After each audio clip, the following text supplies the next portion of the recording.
Hi guys! Welcome back to my channel. Today, I will be launching my first Factual Friday video. So if you want to know what is Factual Friday is all about, stay tuned and let's get started.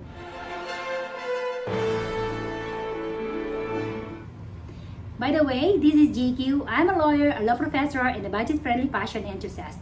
If you're new to my channel, please don't forget to press the subscribe button and click the notification bell so that you would get notified each time I'm going to upload my videos. Starting next week, I will be uploading 2 videos. Every Tuesday, I will be uploading videos of fashion buys on a friendly budget or my FPFB code. And then every Friday, I would be uploading my Factual Fridays on tips, strategies, techniques, and how to survive law school, pass the bar examinations, and I'll also be giving free legal advice for those viewers or subscribers who would send me message or inquiries through this channel or through my other accounts. Since this is a requested video, I included this in my Factual Fridays. Today, I'll be sharing with you some of my personal tips I lived up when I was a law student. I would like you to know that at the time, I was working, I'm married, and I have 4 kids. They were from 5 years old, 4, 2, and 6 months. So just can imagine how hard my struggle was at the time. So I have to keep this acronym on hand for me to be able to survive law school. And what is this? This is the word HELP. And HELP, H stands for handwriting. In law school, part or portions of your grades will be coming from your written examinations in prelims, midterms, and finals. So your professor should be able to read your answers in the examinations. And for you to be able to pass the examination, your handwriting should be legible enough. So how would you know if your handwriting is legible? Write down something in a piece of paper or in a notebook and then ask somebody who do not personally know you to read that handwriting of yours. If that person would be able to read it fluently without asking you any word, then your handwriting is considered to be legible. But if that person would be asking you for some words that she wasn't able to decipher, then you should improve your handwriting. Practice your handwriting. Do not stop. Practice, practice, practice, because practice makes perfect. And now we go for letter E, stands for English. As a law student, you must broaden or sharpen your English vocabulary. Meaning to say, you have to understand the words as they were used in the law or in the decision of the cases, because they are very, very important.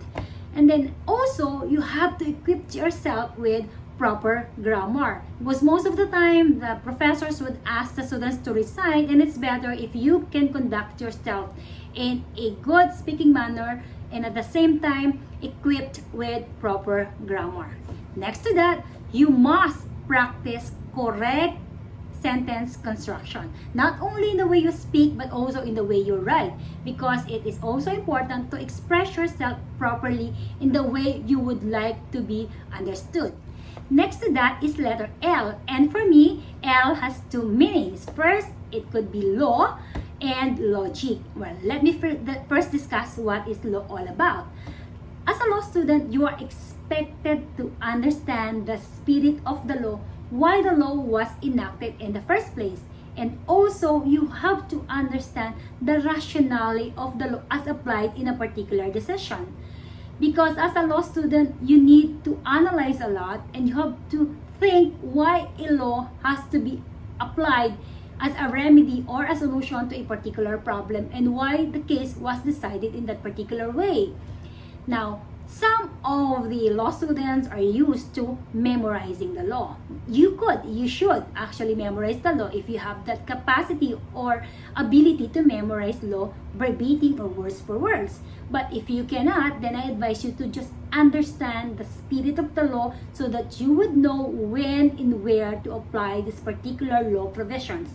It will help a lot if you will understand it rather than memorizing the law. And then also, why I say it can be logic. Now, if you run out of the law provision and you just don't know how to answer a question, then logic can be a better alternative. Meaning to say that you can answer the question by just applying your logical reasoning, saying that it could be resolved or the problem could be resolved by this particular manner. And then you could actually get a credit out of that logical reasoning rather than leaving your questions, leaving that question unanswered. Okay. But still, if you cannot recall the law or the logic to answer the question due to mental block or age relapse, there is nothing else you can do but pray. Pray hard for a miracle. And the last letter is P for proper presentation.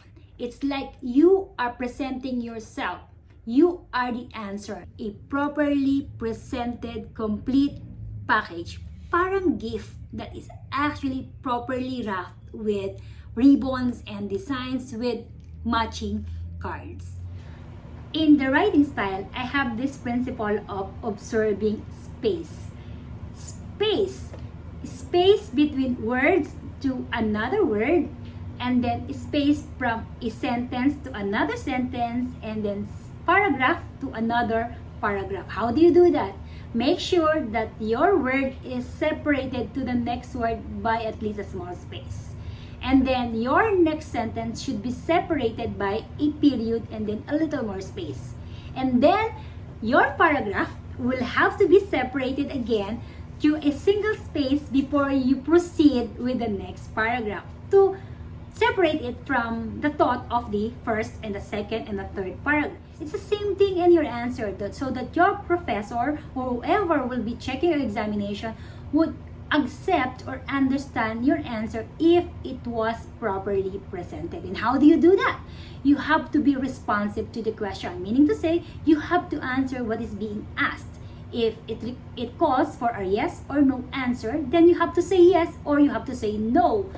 And then also, apart from that, in proper presentation, it requires you to observe the particular margin. You have to at least put a distance on the edges so that your answers will have a free space both at the left and the right margins. And then second, apart from the margin, you should also observe indentation. Your first word or sentence should be indented to actually separate it from the rest of the paragraphs. Anyway, we're just human beings and we're prone to committing mistakes. So if ever we commit the mistakes and would like to correct them, please do not write an X over these words or group of words or sentences because it will be very messy.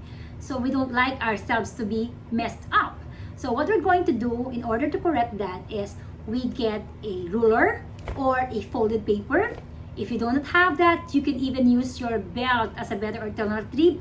Then put or draw a straight line over that particular answers or words, group of words or sentence that you would like to be corrected.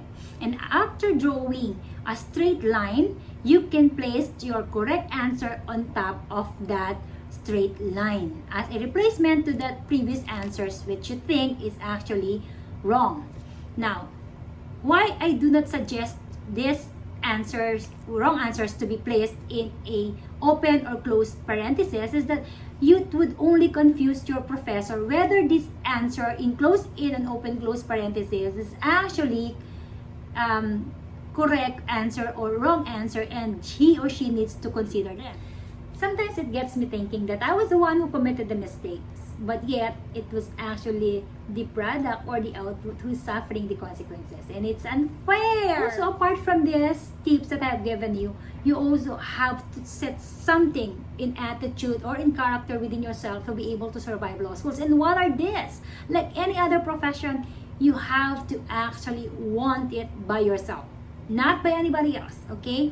You have to decide it by yourself. Why is the reason you are in law schools, or why are you enrolling in law school?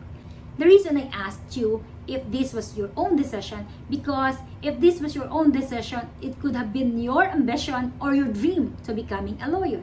And this dream or ambition entails with it some moral and emotional and physical and spiritual obligations, okay? And why did I say that? Because if you want to achieve this dream or this ambition, you need to persevere. Okay, you need to persevere. You have to set the determination that there will be sacrifices in order to achieve this particular ambition or dream of yours. You might cut your luxury times of watching movies or going out at night or partying or going out with friends because you will be spending a lot of time reading. Law school is not a walk in paradise because there will be pain and sufferings that you will encounter along the way before you finish it. So you must endure. Do not give up. And sometimes it will push you to being disappointed or heartbroken due to failures in recitations, examinations, or anything at all. But do not give up. And lastly, you need to be resourceful. You need to find out resources for cases, for previous examinations, on how to answer questions, and of course, the most important thing is you have to research for better friends. Because these better friends of yours will be your study buddy, will be your group of friends to be with you during review time for recitations, for examinations, and the like. You cannot survive law schools on your own. So you must find out who's gonna be trusted to be your buddy in law school.